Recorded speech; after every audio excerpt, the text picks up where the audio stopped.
Hello दोस्तों, अभिवादन स्वीकार कीजिए ASIS हब की तरफ से। इसके पहले हम लोग इतिहास को 3 भागों में बांट के जो प्राग ऐतिहासिक काल है उसके विषय में देख चुके थे। अब हम लोग देखेंगे आद्य ऐतिहासिक काल के विषय में। आद्य ऐतिहासिक काल में बताए थे हम कि साहित्यिक स्रोत और पुरातात्विक स्रोत दोनों मिलता है, लेकिन साहित्यिक स्रोत का उपयोग नहीं हो पाता है। इसलिए क्योंकि उस समय की जो लिपि है वो अभी तक पढ़ी नहीं गई है, तो इतिहासकारों को उस समय पीरियड के विषय में विस्तृत अध्ययन के लिए पूरा के पूरा पुरातात्विक स्रोत पर निर्भर रहना पड़ता है। तो उसी में आद्य ऐतिहासिक काल में ही पहले भी बता चुके हैं कि आप पहले वाले वीडियो में जाके चैनल पर विजिट कीजिएगा। इसके पहले पाषाण काल से रिलेटेड प्रागैतिहासिक काल को का 3 वीडियो बना है, 3 भाग में छोटा छोटा करके, तो आप वहाँ पर जाके देख सकते हैं। इसमें है कि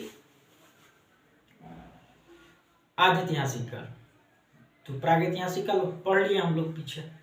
आद्य ऐतिहासिक काल में बताए थे कि इसमें सिंधु घाटी सभ्यता या हड़प्पा सभ्यता या सरस्वती सभ्यता या सोथी सभ्यता, इसको नाना प्रकार से जाना जाता है, हड़प्पा सभ्यता को ही ये आता है। और रिंग वैदिक काल से पहले या पूर्व वैदिक काल की जो घटनाएं हैं वो आती है आद्य ऐतिहासिक काल में।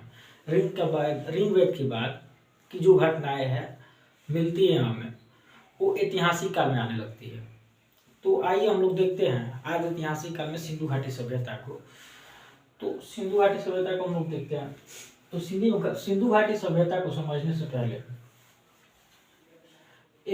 ऐसे ही समझ में आ रहा है कि ये नदी का नाम है सिंधु और ये सभ्यता है। तो ये जो इंडस वैली इसको बोला जाता है इंग्लिश में, तो कहीं ना कहीं ये स्पष्ट दिखाई दे रहा है कि जो सिंधु नदी है उसके आसपास के क्षेत्र को या उस मैदान सिंधु के मैदान में बसे सभ्यता को या समाज सिंधु सभ्यता के नाम से जानेंगे। नाम से यह स्पष्ट हो जा रहा है। तो अब सिंधु घाटी सभ्यता के विषय में हमें जानना क्या क्या है, पढ़ना कैसे है, हम इसको अलग अलग पार्ट में डिवाइड कर दिया है कि कैसे पढ़ना है। तो सबसे पहले हम इसका भूमिका देखेंगे, ठीक। फिर इसका उत्पत्ति का काल देखेंगे कि जैसे उत्पत्ति में भूमिका में हम लोग देखेंगे कि कब इसका खोज हुआ, इसका कौन कौन सा नाम है, सबसे पहले किसने इसकी खुदाई की, ये सारी चीज़ें देखेंगे। उत्पत्ति के सिद्धांत में 2 मत आता है, एक देसी मत, एक विदेशी मत। तो उसके विषय में भी हम लोग देखेंगे कि देसी मत क्या है, विदेशी मत क्या है उत्पत्ति के सिद्धांत में। फिर इसका कालक्रम देखेंगे कि अलग अलग विद्वानों ने इसका टाइम का निर्धारण अलग अलग अपने अनुसार मतानुसार किया है। फिर रेडियो कार्बन डेटिंग के अनुसार भी इसका काल का निर्धारण देखेंगे, समय पीरियड। फिर इसका विस्तार देखेंगे कि कहाँ से कहाँ तक विस्तार था। इसका विस्तार में त्रिभुजाकार इसकी आकृति है। और जैसे पूर्व में आलमगीरपुर उत्तर प्रदेश, तो पश्चिम में सुतकांगेडोर है, उत्तर में मांडा है जम्मू कश्मीर, तो दक्षिण में दायमाबाद महाराष्ट्र है। तो इसका विस्तार में देखेंगे। फिर इसमें महत्वपूर्ण स्थल के विषय में देखेंगे और उसकी विशेषताओं के विषय में जानेंगे। जैसे हड़प्पा हो गया, मोहनजोदड़ो, राखीगढ़ी, ऐसे करके 7 जो स्थल आते हैं मुख्य उसके विषय में यहाँ जानेंगे, महत्वपूर्ण स्थल। फिर इसके बाद आता है सामाजिक एवं सांस्कृतिक स्थितियाँ, अर्थात कहने का यहाँ तात्पर्य है कि उस समय के लोग कैसे रहते थे, क्या पहनते थे, क्या खाते थे, उसके विषय में वहाँ के जो सोशल इशू है उसके विषय में यहाँ पर जानेंगे। फिर आर्थिक स्थितियाँ, उस समय की आर्थिक स्थिति क्या थी उसके विषय में हम लोग देखेंगे।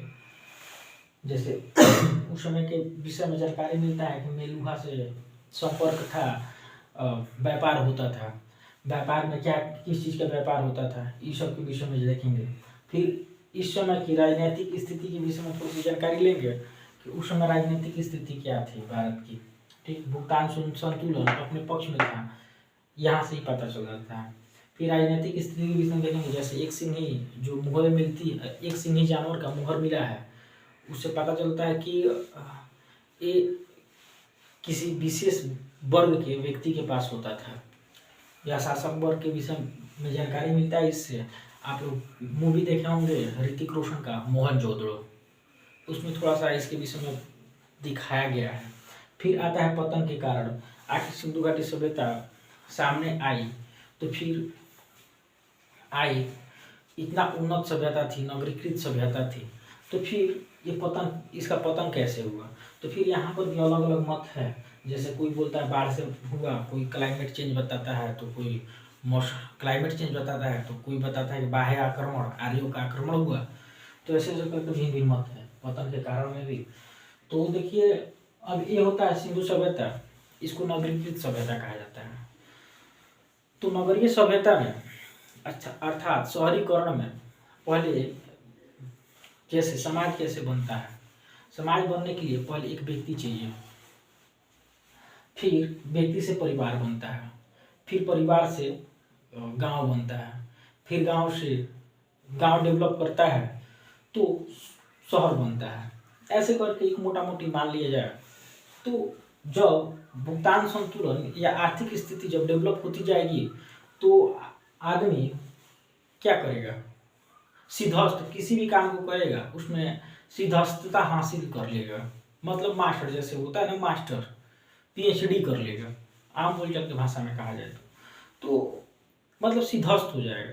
तो वो कहीं ना कहीं जो भी काम करेगा वो उच्च कोटि का करेगा, मतलब अच्छा करेगा, बेहतर करेगा। तो बेहतर करने का तात्पर्य ये होगा कि वहाँ पर वो चीज़ फेमस होने लगेगा। मतलब कहीं ना कहीं अब ये जो स्ट्रक्चर है, निपुणता आएगी तो कहीं ना कहीं जब पेट भरा रहेगा तो कहीं ना कहीं दिमाग विकास की तरफ लगेगा। जब विकास होगा तो जब इंसान का माइंड स्ट्रेच हो जाएगा तो होगा ये कि शिक्षा में बढ़ोतरी होगी, व्यापार बढ़ेगा, स्वास्थ्य ठीक रहेगा, जीवन स्तर में वृद्धि होगा, जीवन स्तर सुधरेगा।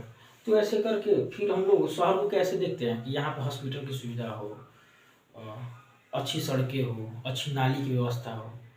तो ऐसे क्यों होता है? क्योंकि शहर में शिक्षित लोग होते हैं मैक्सिमम, और शहर में वही टिकता है जो सिद्धहस्त होता है किसी भी काम में। तो वैसे ही धीरे धीरे नगरीकरण की तरफ, उधर प्रागैतिहासिक काल से हम लोग देखे थे उस पछाड़ काल में, तो अब धीरे धीरे सिंधु घाटी सभ्यता नगरीकरण की तरफ ये चल दिया है भारत अपना, और सिंधु घाटी सभ्यता में नगरीकृत हो गया है। जैसे अभी भारत को देखा जाए तो भारत का भी पूरी तरह से शहरीकरण नहीं हुआ है।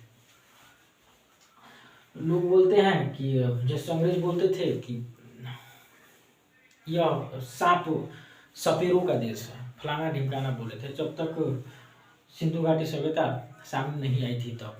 लेकिन जब ये सामने आई तो लोगों को पता चला, जब वो लोग जनजातीय जीवन व्यतीत कर रहे थे तब तक हम लोग शहर की तरफ मूव कर चुके थे, हम लोग शहरों में वास करते थे। आज भी भारत में हम लोग इतना उन्नत हैं, हमारा विज्ञान इतना उन्नत है, फिर भी हम लोग वैसे नहीं हो पाए जैसे सिंधु घाटी सभ्यता के लोग रहते थे। उनका नगर नियोजन के विषय में पढ़ा जाएगा तो दम रह जाएगा आदमी। उस समय का विज्ञान की पद्धति के विषय में जानेगा तो दम रह जाएगा। इस सब बातों को इसमें तो आगे व्याख्या होगा ही, बात को ज़्यादा न बढ़ाते हुए देखते हैं इसको। थोड़ा सा लंबा चैप्टर है तो ज़्यादा बात न करते, जल्दी जल्दी इसको देख किया जाता है। तो हम लोग इसको 3, 6, 9 भागों में बांट कर पढ़ेंगे, ठीक है। तो पहला हम लोग देखते हैं भूमिका, ठीक है। भूमिका में देखिए क्या होता है कि इसके नाम पर पहले चर्चा कर लेते हैं कि इसका कौन कौन सा नाम है। इसको बोला जाता है हड़प्पा सभ्यता। हड़प्पा सभ्यता, हड़प्पा इसलिए बोला जाता है क्योंकि जब मेंशन आगे देखा जाएगा, जब ऐसे समझिए, जब एक विद्वान इस टीले को देखे, ईटा के टीलों को, तो उनको लगा कि यहाँ पर कोई सभ्यता दबी हुई है, ठीक। तो सबसे पहले हड़प्पा जगह का उत्खनन हुआ, ठीक। तो सिंधु घाटी सभ्यता में सबसे पहले हड़प्पा सभ्यता का उत्खनन हुआ तो इसको कहा जाता है कि यह हड़प्पा सभ्यता, इसका नाम दे दिया गया। तो कहा जाता है कि इसको हड़प्पा सभ्यता, ठीक है।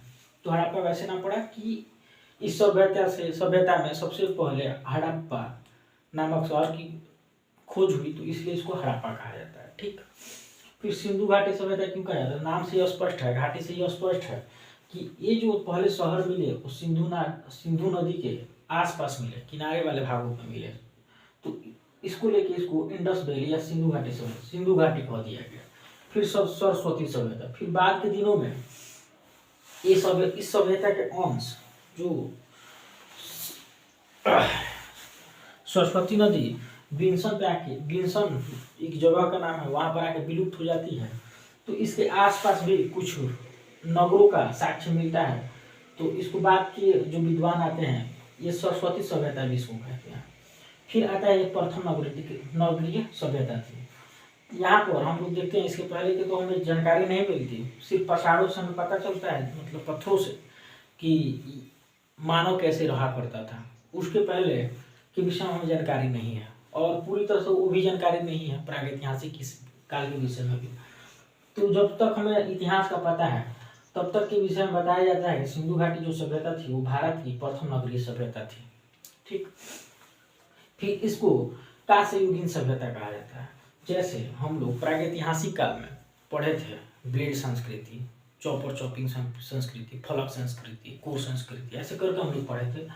वैसे ही इसमें अब कांस्य नामक एक धातु होता है, उसका उपयोग इस समय होने लगा था। कुछ मूर्तियां मिली है कांस्य की, जैसे कांस्य की नर्तकी की मूर्ति मिली है, वो बहुत फेमस मूर्ति है, यूपीएससी में डायरेक्ट सवाल पूछ लेता है, ठीक। एक नर्तकी की मूर्ति मिली है, तो इसको इस समय के लोग कांस्य धातु का उपयोग जान चुके थे, तो इसको कांस्ययुगीन सभ्यता भी कहा जाता है, ठीक। अब देखिए हम लोग नाम देख लीजिए, मोटा मोटा समझ में आया होगा क्यों किसका नाम क्यों पड़ा, अगर सरस्वती सभ्यता पड़ा तो क्यों पड़ा, तो इसके विषय में तो जान लिए।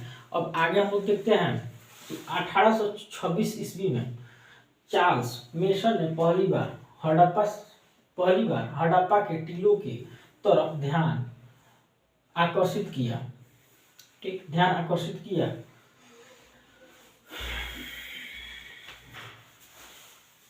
टीलों को देखकर उनको लगा इसके नीचे कोई सभ्यता छिपी है, अर्थात चार्ल्स मेसन जो थे वो हड़प्पा के टीलों की तरफ ध्यान दिए और देखा उन्होंने कि ये टीला आखिर है कैसा, ठीक। तो उनको लगा, वो इतिहासकार थे या कोई विद्वान होंगे, तो उनको लगा कि इसके अंदर कोई ना कोई कुछ ना कुछ तो है, तो उन्होंने कहा कि इसके अंदर कोई सभ्यता छिपी हुई है, ठीक। फिर आता है नाम जॉन ब्रंटन तथा विलियम ब्रंटन, ये दोनों भाई थे, इनको ब्रंटन बंधु भी कहा जाता है। 1853 से 56 में जब यहाँ पर रेलवे लाइन बिछने लगी थी डलहौजी के काल में यहाँ पर भारत में, तो उस समय इनको ठेका दिया गया था ब्रंटन बंधु को कि आपको रेलवे लाइनें बनानी है। तो 1853 से 56 में इनके द्वारा ईंटों का प्रयोग अधिक मात्रा में रेलवे लाइन में किया गया। अर्थात उस समय पैसा बचाने के लिए अंग्रेज कुछ भी करते थे, उनको था क्या कि बस भारत को कैसे भी करके लूटना, बस यही चाहते थे वो। तो उन्होंने करा ये कि ईंट लगने के डर से जो ईंटों का ढेर मिला तो उसी में से ईंटा उखाड़ मतलब निकाल के रेलवे लाइन में प्रयोग कर दिया ब्रंटन बंधु में, ठीक है। तो कहीं ना कहीं उसमें ऐसे ही सिंधु घाटी सभ्यता छीन भिन्न अवस्था में थी और इन्होंने और छीन भिन्न कर दिया, ठीक। अब देखिए फिर मिलता है हड़प्पा पहला स्थल था जिसका खुदाई हुआ, इसलिए इस सभ्यता का नाम हड़प्पा सभ्यता पड़ा। हम पहले ही बताया हड़प्पा सभ्यता, इस सिंधु घाटी सभ्यता को हड़प्पा सभ्यता क्यों कहा जाता है, क्योंकि हड़प्पा पहला स्थल था जिसका खुदाई हुआ, इसलिए इस सभ्यता का नाम हड़प्पा सभ्यता पड़ा, ठीक। इतना तो क्लियर हुआ। फिर देखते हैं 1921 ईस्वी में जॉन मार्शल जो भारतीय पुरातत्व एवं सर्वेक्षण विभाग के अध्यक्ष थे, इनके निर्देशन में पुरातत्वविद श्री राय बहादुर दयाराम साहनी के नेतृत्व में 1921 में खुदाई करवाया गया। अर्थात कहने का तात्पर्य यहाँ यह है कि 1921 में जब एशियाटिक सोसाइटी की स्थापना हो गई होती है तो उस समय जॉन मार्शल जो थे वो पुरातत्व सर्वेक्षण विभाग के अध्यक्ष थे। तो उनके निर्देशन में जो दयाराम सहनी है वो एक पुरातत्वविद थे, इतिहासकार थे, पुरातत्वविद थे। तो उनको कहा गया कि यहाँ पर खुदाई करवाइए इस आखिर ये है क्या। तो उनके निर्देशन में, दयाराम सहनी के निर्देशन में इस सभ्यता की खुदाई हुई। ठीक है, तो अब हम लोग देख लिए इसकी भूमिका के विषय में। अगर सिंधु घाटी सभ्यता के विषय में आता है, सिंधु घाटी सभ्यता के विषय में आता है, सिंधु घाटी सभ्यता तो भूमिका में अगर लिखना हो, कुछ भूमिका में लिखना हो तो भूमिका में आप लोग इसमें से कोई भी एक लाइन उठा के भूमिका में 2 लाइन लिख सकते हैं। ठीक, उसके बाद से जो भी बातें हो वो लिखी जा सकती है। तो भूमिका हम लोग देख लिए। अब देखते हैं हम लोग उत्पत्ति। अगर स्क्रीनशॉट आप लोग को लेना हो तो स्क्रीनशॉट ले लीजिए। आप हटते हैं हम, पूरा फुला था। चलिए स्क्रीनशॉट ले लिए होंगे। अब हम लोग उसमें आप भूमिका देख लीजिए। अब उत्पत्ति को देख लेते हैं। ठीक है, भूमिका हम लोग देख लिया, उत्पत्ति को देखते हैं। उत्पत्ति में हम पहले ही बताए थे कि इसमें 2 मत आता है उत्पत्ति में। उत्पत्ति के विषय में देखा जाए, ये रहा उत्पत्ति में 2 मत आता है, विदेशी मत, देशी मत। विदेशी मत में कहा जाता है कि ये मेसोपोटामिया सुमेरिया से प्रभावित सभ्यता थे।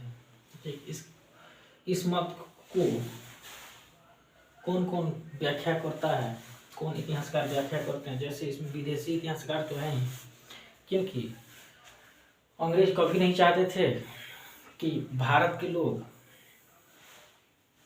कभी सोचे भी नहीं थे कि भारत के लोग कभी इतने उन्नत थे। तो इनको ये हजम नहीं हो रहा था, तो कैसे भी करके इनको दाबना था। तो इन्होंने कोई ना कोई उपाय लगाना शुरू किया। तो ये लोग विदेशी मत देना स्टार्ट किए, अपना मत, क्योंकि ये बताना चाहते थे कि इंडियन जो सपेरों का देश है, भारत जो सपेरों का देश है, वहाँ पर ऐसी सभ्यता कैसे पहुँच सकती है। तो इन्होंने कहा कि हो सकता है, या इन्होंने मत दिया कि कहीं ना कहीं उस समय और भी जो सभ्यता थी, जैसे मिस्र की सभ्यता, मेसोपोटामिया, सुमेरिया का नाम आता है। तो ऐसी सभ्यता के लोग यहाँ आए और यहाँ पर इस सभ्यता का विकास किए और विकास करके चले गए। तो ये विदेशी मत में हम लोग देखेंगे। फिर आता है देशी मत कि कौन कौन सा। इसमें विदेशी मत में कुछ अपने यहाँ के भी इतिहासकार, भारतीय इतिहासकार का भी नाम आता है। वो लोग भी विदेशी मत को ये मानते हैं, उनका भी नाम देखा जाएगा। अब देखिए, देशी मत में ईरानी, बालूचिस्तानी और सोथी सभ्यता, 2 मत इसमें भी आता है। इसका व्याख्या कौन कौन लोग कर रहे हैं। इसमें एक नाम आता है रोमिला थापर जी का। इतिहास की दुनिया में बहुत बड़ा नाम है रोमिला थापर का नाम। अगर टाइम मिले तो इनका बुक आप लोग जरूर पढ़िएगा, रोमिला थापर का। इस पर अच्छे से अध्ययन किए और लिखी है। तो ज़्यादा बात ना करती हुए हम लोग देखते हैं विदेशी मत को पहले। तो यहाँ पर मेसोपोटामिया या सुमेरिया की सभ्यता से ये जो विदेशी लोग हैं, विदेशी मत है, ये लोग इसको केंद्र बिंदु मान के मेसोपोटामिया की सभ्यता या सुमेरिया की सभ्यता को केंद्र मान के ही बात कर रहे हैं।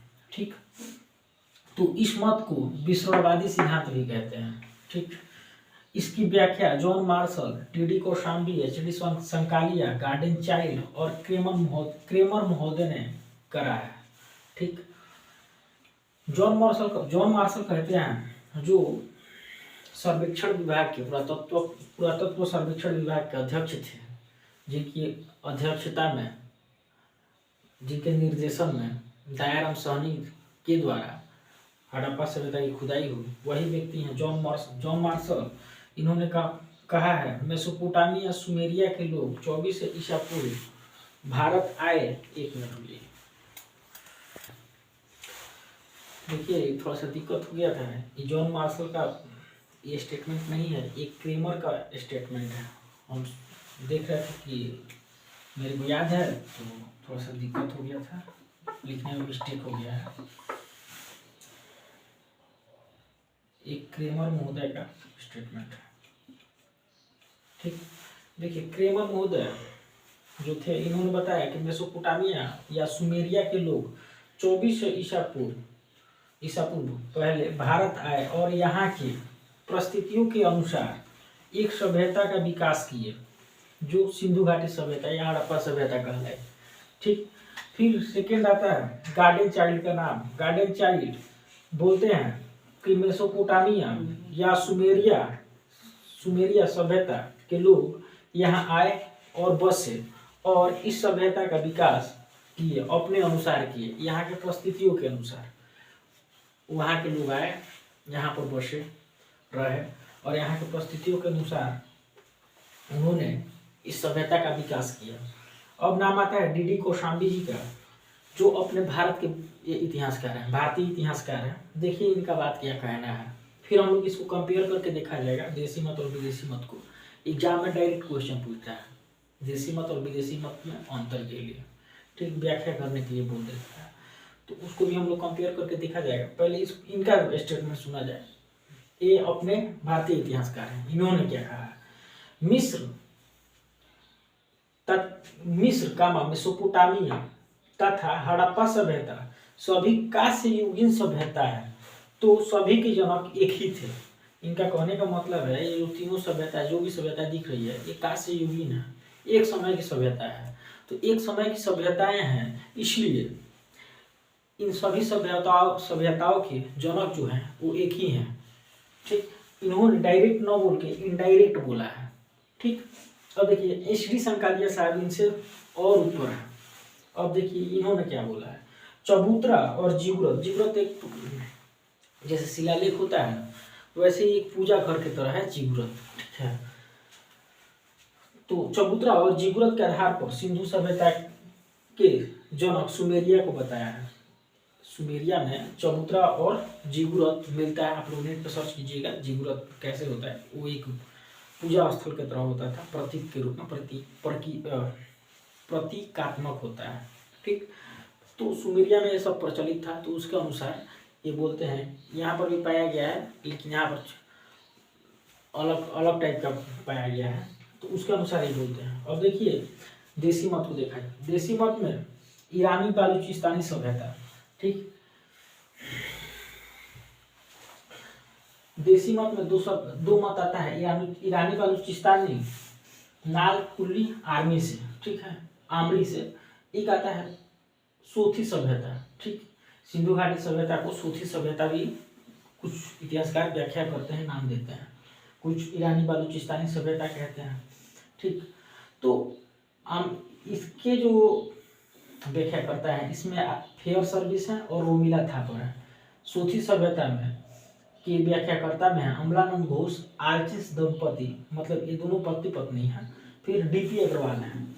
इनका 3 तथ्य है कि पीपल के पत्ती का मृदभांड प्राचीन के अनुसार ये लोग बोलते हैं कि यह जो सभ्यता थी सतत रूप से आगे बढ़ के, पहले गांव वाली सभ्यता थी, फिर धीरे धीरे सतत रूप से विकास करके नगरीकृत सभ्यता बनी। ठीक, सेकेंड में आता है रस्सी का छाप मृद भांडों पर, मतलब रस्सी का छाप मृद भांडों पे मिला है। फिर थर्ड नंबर में है लाल मृद भांड पर काले रंग की धारियां। इसके अनुसार ये लोग बोलते हैं कि यह देसी सभ्यता थी या सोथी सभ्यता थी। ठीक है, अब इसको आप लोग स्क्रीनशॉट कर लीजिए। हम और देसी मत और विदेशी मत को कंपेयर करके देखते हैं। पहले इसको आप लोग स्क्रीनशॉट कीजिए। आइए हम लोग देख लिए थे दोनों चीज़ों को कि उत्पत्ति के सिद्धांत में, उत्पत्ति में कि कैसे विदेशी मत और देसी मत को व्याख्या कर रहे हैं अलग अलग विद्वान अपने अपने अनुसार। ठीक, अब डिसाइड तो हमें करना है ना, हमें करना है, आपको करना है कि आप किस चीज़ को मानते हैं। पूरा पढ़ने के बाद, अभी नहीं, पूरा पढ़िएगा तब। अब देखिए हम लोग अंतर देख लेते हैं मेसोपोटामिया और सिंधु घाटी सभ्यता में। ठीक, ये जो मेसोपोटामिया की सभ्यता है यह अर्धनगरीय और ग्रामीण सभ्यता है। ठीक, लेकिन वहीं पर सिंधु घाटी सभ्यता जो है वो नगरीय सभ्यता है। ये बेतरतीब बसा है। जैसे अभी हम लोग रहते हैं, एक चंडीगढ़ ऐसा सिटी है जो एक अच्छे तरीके से बसाया गया, या ग्रेटर नोएडा जो है उस वो बसाया गया, नहीं ग्रेटर नोएडा नहीं, गुरुग्राम या ग्रेटर नोएडा, लेकिन चंडीगढ़ तो कंफर्म है, वो बसाया गया शहर है। ठीक, लेकिन ऐसे अभी जो हम लोग देखते हैं अपने क्षेत्र को, वो बेतरतीब बसा है। वैसे ही मेसोपोटामिया के शहर बेतरतीब बसे थे, लेकिन सिंधु घाटी सभ्यता के जो नगर थे, यहाँ की जो सड़कें हैं वो एक दूसरे को समकोण पे काटती थी, अर्थात 90 डिग्री पे काटती थी। यहाँ पर कच्ची ईंटों का प्रयोग हुआ है, लेकिन अपने यहाँ सिंधु घाटी सभ्यता में पक्की ईंटों का प्रयोग हुआ है। यहाँ नाप तौल में एकरूपता नहीं है, लेकिन यहाँ पर एकरूपता है, सिंधु घाटी सभ्यता में एकरूपता है माप तौल में। यहाँ मेसोपोटामिया में जल निकासी प्रणाली अच्छी नहीं है, लेकिन अपने यहाँ जल निकासी प्रणाली अच्छी है। यहाँ पर नल्ला मतलब नालियाँ बनाया गया है, मतलब नल्ला बनाया गया है, जहाँ से जो गंदा पानी है वो बाहर की तरफ जाए, और छोटी नालियाँ बड़ी नाली में मिलती है, और बड़ी नालियाँ जाके किसी तालाब या नदी में मिल जाती है। ठीक, तो यहाँ पर नालियों का व्यवस्था है अपने यहाँ बहुत अच्छा, लेकिन यहाँ पर कुछ नहीं, ऐसा कुछ नहीं दिखने को मिलता। यहाँ पर मेसोपोटामिया में मंदिर के साक्ष्य मिलते हैं, लेकिन यहाँ पर मंदिर के साक्ष्य नहीं मिलते हैं अपने यहाँ पर किलनुमा लिपि है, अर्थात किसी भी चीज़ को लिखने के लिए ऐसे किलनुमा लिपि का प्रयोग किया जाता है मेसोपोटामिया में। यहाँ लिपियों में अक्षरों की जो संख्या है वो 900 थी, वो मेसोपोटामिया में, लेकिन अपने यहाँ चित्राक्षर लिपि है। जैसे अभी चाइना के जो लिपि है उसको भी फोटोज लिपि के नाम से जाना जाता है, वो भी एक चित्राक्षर लिपि ही है। लेकिन अपने यहाँ चित्राक्षर लिपि थी, और इसमें 4000 अक्षर थे, तो इसमें 900 अक्षर है, इसमें 400 अक्षर है, तो आप समझ सकते हैं कौन कितना स्टेबल था। यहाँ की जो मोहरें हैं वो बेलनाकार होती थी। अभी अपने यहाँ सिक्का कैसे आता है, बेलनाकार ही आता है। ठीक, वैसे यहाँ पे बेलनाकार सिक्का मिला है, लेकिन अपने यहाँ उस समय सिंधु घाटी सभ्यता में जो मोहरें हैं वो बेलनाकार के जगह वर्गाकार मिलते थे। ठीक, अब जैसे आप लोग 10 पैसे 20 पैसे देख रहे होंगे अगर, तो एक चीज पता होगी कि उस समय भी अपने यहाँ मुद्राएं वर्गाकार ही होती थी।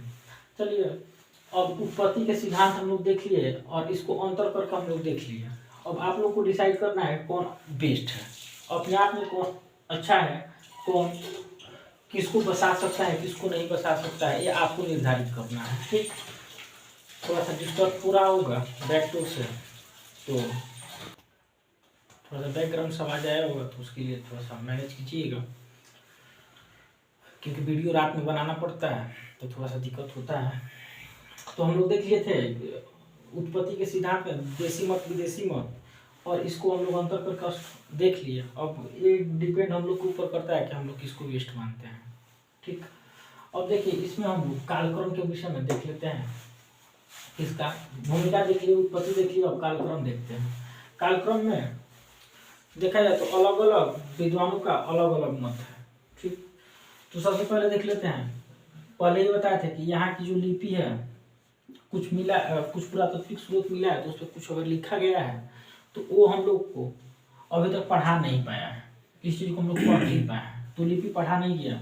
लंबवत खुदाई में समस्या है, लंबवत खुदाई में समस्या इसलिए है कि वहाँ पर पानी निकलने की संभावना है। ठीक, क्षैतिज उत्खनन में भी समस्या है, क्योंकि अब जहाँ ये सभ्यता है वहाँ पर शहर बस चुका है, तो अब शहर को इतनी बड़ी संख्या को हटाने पर समस्या उत्पन्न हो सकती है, तो ये भी एक समस्या के रूप में देख सकते हैं हम लोग। तो यहाँ की लिपि पढ़ी नहीं गई और उत्खनन नहीं हो पा रहा है, क्योंकि इसमें समस्या है। इसके कालक्रम को निर्धारित करने में अलग अलग विद्वानों का अलग अलग मत है। जैसे फादर एच हेरास्टुथेल, इन्होंने कहा कि 6000 बीसी पहले, बिफोर क्राइस्ट, बीसी मतलब होता है बिफोर क्राइस्ट,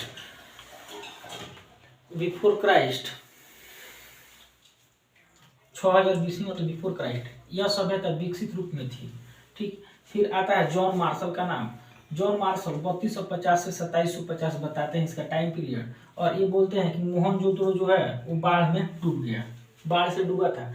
आप लोग मोहनजोदड़ो जो फिल्म है ऋतिक रोशन का, उसमें देखिएगा तो उसमें दिखाया गया है कि मोहनजोदड़ो बाढ़ से डूबता है। अब देखिए एक अपने यहाँ के विज्ञान इतिहासकार हैं माधव स्वरूप वत्स, ठीक। ये बताते हैं कि इस सभ्यता का टाइम पीरियड है 3500 से 2700 BC, ठीक। ईसा पूर्व कहा जा सकता है, BC मतलब ईसा पूर्व, ठीक। फिर एक विद्वान का नाम आता है मैके जो है ये बोलते हैं 2800 से 2500 ईसा पूर्व इसका कालखंड है। मार्टिमर व्हीलर का नाम आता है, इन्होंने कहा कि 2500 से 1500, ठीक। अब तो मार्टिमर व्हीलर, अब कार्बन डेटिंग के अनुसार C14 के अनुसार जब इसका पता लगाया गया तो उससे निकल के आता है 2350 से 1750। फिर DP अग्रवाल साहब ये इनका हम लोग मत में पढ़े थे, तो ये सूफी मत के भी क्या बोलते हैं व्याख्याकर्ता में है, तो फेयर सर्विस भी है। तो DP अग्रवाल जो विद्वान है ये बोलते हैं कि 2300 से 1700 ईसा पूर्व इसका टाइम पीरियड था।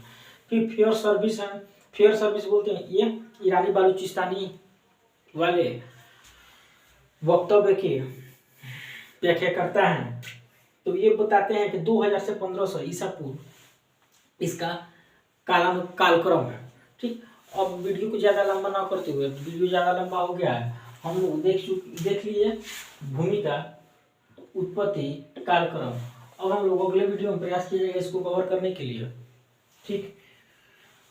आज के लिए सिर्फ हम कहेंगे इतना ही, नहीं तो एक बार क्विक रिवीजन कर लिया जाता है, लेकिन क्विक रिवीजन करने की कोई मुझे नहीं लगता कि ज़रूरत है, क्योंकि वीडियो यूट्यूब पर अपलोड है, आप लोग बार बार देख सकते हैं और समझ सकते हैं। मैं आपको बताना चाहूँगा कि इस वीडियो के माध्यम से आप देखिएगा तो कहीं से कुछ नहीं छूटा है, ठीक। लगा होगा कि हाँ कम लिख पाए हैं या कम बता रहे हैं, तो आप लोग जाके कोई भी बुक उठा के देख लीजिएगा, इससे ऊपर कुछ नहीं है, मतलब इससे ज़्यादा नहीं मिलेगा आपको।